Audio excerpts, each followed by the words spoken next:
Welcome to A Quest for Metal and welcome to another ranking video. This time we're ranking Massemord from Poland, not to be confused with the Massemord from Norway. And I was confused because this was a Patreon request for me to rank these guys by David. Shout out to you. But yeah, I first started listening to the Norwegian one by accident and I got 6 albums in and I was like, holy hell, this album's discography is like 16 albums or something ridiculous. It's like, this is crazy. 6 albums in until I realised it was the wrong one. He wanted me to rank the Polish one, which is actually the better one. I like the Norway one, I liked a couple of the earlier albums, but overall, it's the Polish one. Ooh, so much better, and we're here to talk about that one. So Massemord from Poland, what do they sound like? Should you like it? Should you listen to it? So they sound kind of like Mgła mixed with Adraza, and I'm pretty sure he said there was some members of Adraza in here as well. It has that similar sound on the albums, and yeah, they're both from Poland, so that's what you would expect. But yeah, love it. Love the ferocity in a lot of the albums. Love the vocals, very crazy. But yeah, we're not here to talk about that. We're here to talk about the albums. So let's get in with it with my least favourite album. And that is the one with the really long title. The Madness Tongue Devouring Juices of Livid Hope. That's correct. The third album by the band. This one is definitely an outlier. Definitely an outlier in their catalogue. It's one song. It's a one-song album. Usually I like that kind of thing. You know, Insomnium does it with Winter Gate, Crimson, Edge of Sanity, Bell Witch, Mirror Reaper, even though it's kind of split into parts. Same with a lot of them. Like those albums a lot. And then my favourites of the bands, generally not. My favourite Bell Witch, I'll probably do a video on that, is not Mirror Reaper. I still love it, but it's not Mirror Reaper.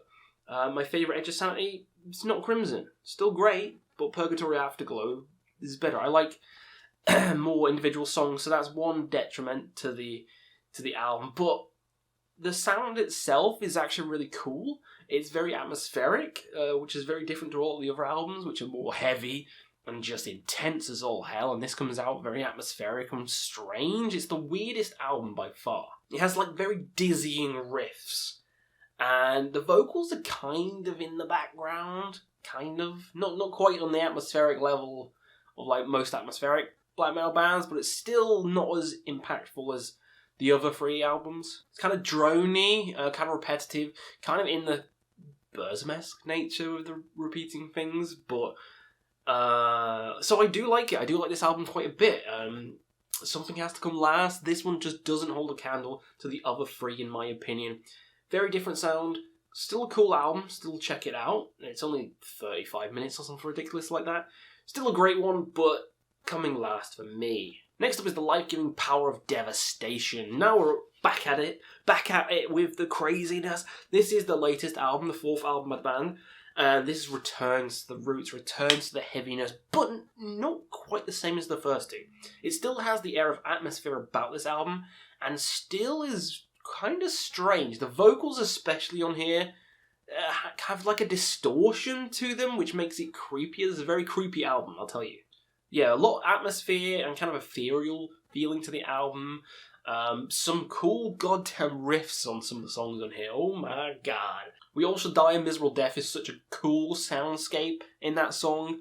Amazing. It kind of reminds me of like Behemoth, with like the spoken word kind of chanty section of it. Again, from Poland.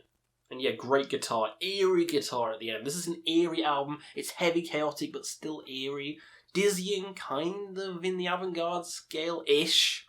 Not quite, but, you know, death spell-ish. And oh my god, look, we've got to talk about it, Towards Divine Anticlimax. Oh my god. That song has, like, the best riff.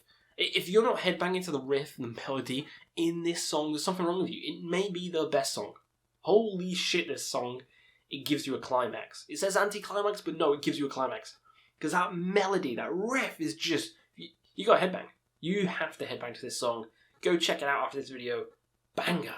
Yeah, overall, really love it. Massive step up from the 3rd one to the 4th one. But it's not quite the first 2, so let's talk about them. Let the World Burn. Let the World Burn is the next one. This is the debut. Some people would probably say this is the best. I like One More. This is kind of fucking flawless, though. You know, it's like 30-something minutes of just pure brutality. Heaviness in every single song. The vocals are in your face and very clear. Aggressive as hell. The riffs are just powerful. It's a very riffy band. Very, very riffy, not quite whiffy. Starts out insanity straight away. As soon as you press play on the album, it kicks in to the fucking just balls to the walls excitement. And the second song manages to be even more catchy somehow, and they even have some uhs in the album. You gotta have some to, you know, to get you through the day. I do like some uhs to get me through the day. This album's catchy, heavy, bleak, and brutal, and the perfect sound. It is fantastic, and it's probably the best reviewed one, but I like One More, and let's get to that. It is The Whore of Hate. It starts out even better with an insane scream. You know, it starts out with that insane scream, which I love. It somehow manages to be even catchier. The vocals are even more kind of theatrical on this album. It's a very theatrical vocal experience, and I love it.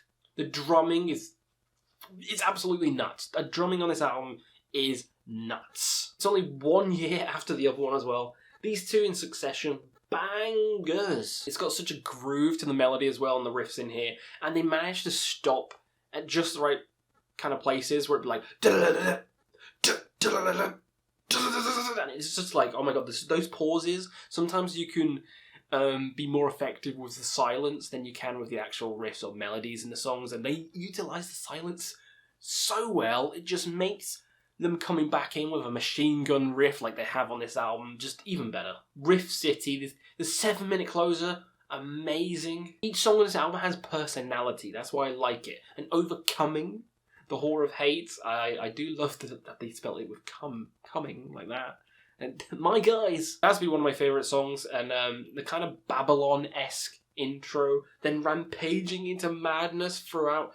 Yep, love it. This album's fantastic. Whore of Hate, my favourite Massemord album. If you've not checked them out, go check out all of them. All 4 of them are great in their own way. So that is my ranking. Thanks to David for suggesting this.